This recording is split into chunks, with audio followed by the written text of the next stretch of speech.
दोस्तों क्या आपको पता है कि right to property was one of the 7 fundamental rights which was provided in part 3 of the constitution, जिसको आज हमने आर्टिकल 300A में शिफ्ट कर दिया है. That mean at now the right to property is not the fundamental right. तो आज हम करंट और प्रेजेंट पोजीशन जानने की कोशिश करेंगे.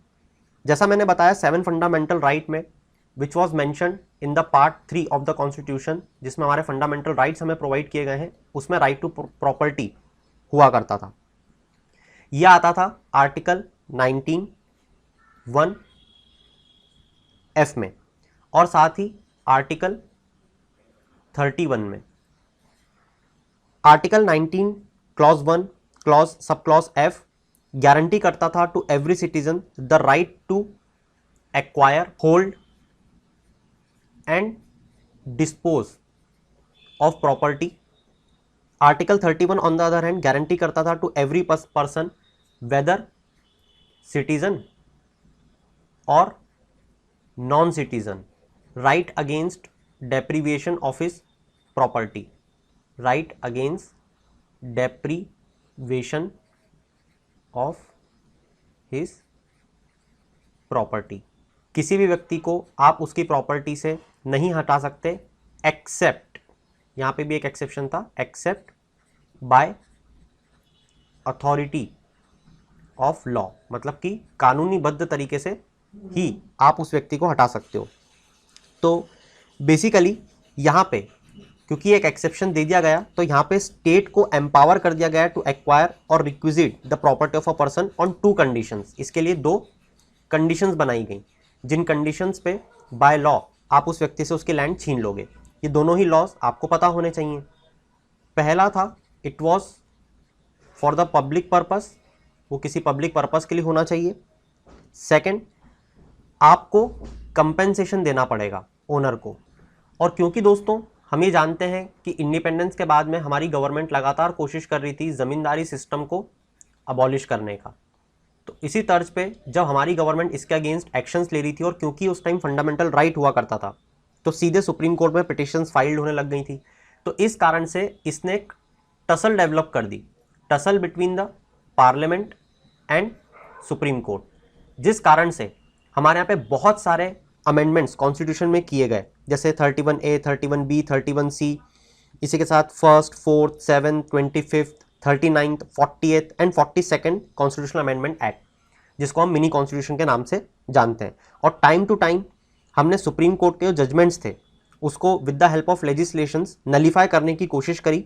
जैसा मैंने बताया कि फंडामेंटल राइट्स के साथ में कंट्रास्ट कर रहा था ये, राइट. हमें जमींदारी सिस्टम को अबॉलिश करना था. तो फाइनली ये होता है कि 44th कॉन्स्टिट्यूशनल अमेंडमेंट एक्ट लाया जाता है इन 1978. हम जानते हैं कि इस कॉन्स्टिट्यूशनल अमेंडमेंट एक्ट को मेजरली लाया गया था 42nd कॉन्स्टिट्यूशनल अमेंडमेंट एक्ट 1972 को हटाने के लिए, हम ये बात जानते हैं. तो 44th कॉन्स्टिट्यूशनल अमेंडमेंट एक्ट में क्या होता है, राइट टू प्रॉपर्टी जो कि एक फंडामेंटल राइट था, इसको रिपील कर दिया गया और इसको भेज दिया गया एक नया आर्टिकल बना के, डेट इज आर्टिकल 300A में, जिसके लिए एक नया पार्ट बना दिया गया, डेट इज पार्ट 12, जिसको नाम दे दिया गया राइट टू प्रॉपर्टी. अब यहां पे इसके अंतर्गत अब क्या हुआ, इसको समझने की जरूरत है. It provides that no person shall be deprived of his property except by authority of law.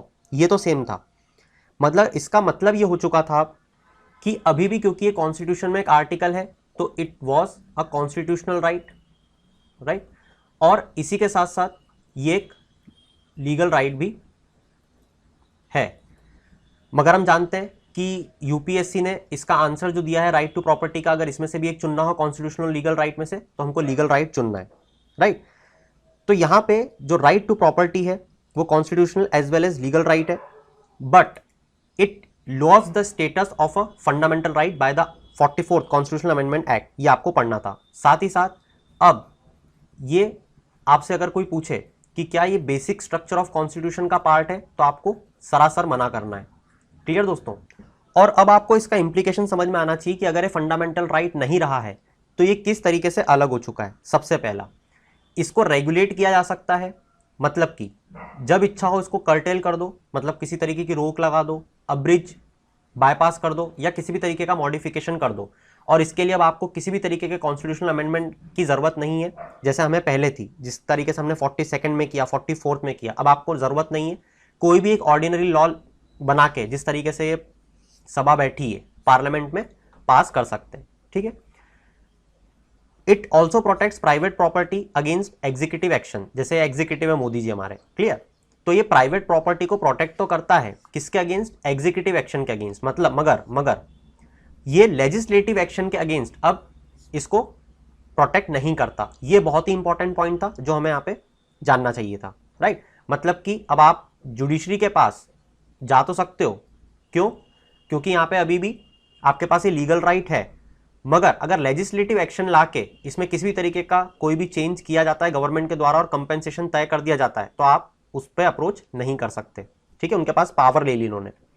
Third, अगर किसी भी तरीके का वायलेशन होता है तो अग्रीव्ड पर्सन जो है it can not directly move the supreme court under article 32, जैसा मैंने बताया, क्योंकि फंडामेंटल राइट से हट चुका है। मगर क्यों भी कि अभी भी इसके पास ये लीगल राइट है, तो ये हाई कोर्ट जरूर जा सकता है ना। और यही हमने देखा है क्या कि रिट्स इशू करने की जो पावर होती है वो हाई कोर्ट की ज़्यादा होती है with respect to Supreme Court. तो ये इशू जो था ये बहुत ही इंपॉर्टेंट था। और साथ ही क्योंकि लेजिस्लेटिव एक्शन का आप अपोजिशन नहीं कर सकते, तो अब जितना भी कंपेंसेशन जो मैं बता रहा था जो सरकार ने तय कर दिया है आपको उसमें मानना ही पड़ेगा। क्लियर दोस्तों? तो किसी भी तरीके का जो गारंटीड राइट होता है for the compensation, in case अगर कोई एक्वायर करती है, रिक्विजिट करती है, आपको हटाती है सरकार प्राइवेट प्रॉपर्टी से, तो उसको जरूरी नहीं है कि देना ही पड़े, ठीक है दोस्तों। तो फंडामेंटल राइट टू प्रॉपर्टी जो पार्ट 3 से हटा, तो पार्ट 3 में जो 2 प्रोविजन थे जो कि गारंटीड राइट देते थे कंपेंसेशन का, वो भी हट गए।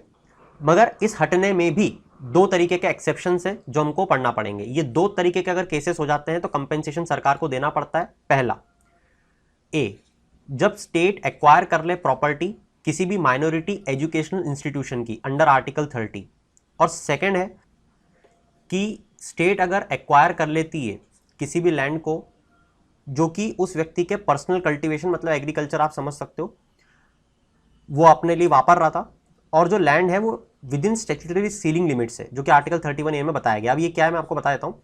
जैसे एग्जांपल के तौर पे कि एक व्यक्ति के पास में 4 एकड़ लैंड है जिस पे वो अपनी खेती कर रहा है, मगर वहाँ की जो हमने सीलिंग लिमिट फिक्स की है वो है 2 एकड़, ठीक है। तो जो बाकी की 2 एकड़ लैंड है उसको सरकार ज़बरदस्ती ले सकती है, मगर जो ये वाली 2 एकड़ लैंड है जो सीलिंग लिमिट के अंदर है उसको सरकार ज़बरदस्ती नहीं ले सकती, ठीक है दोस्तों।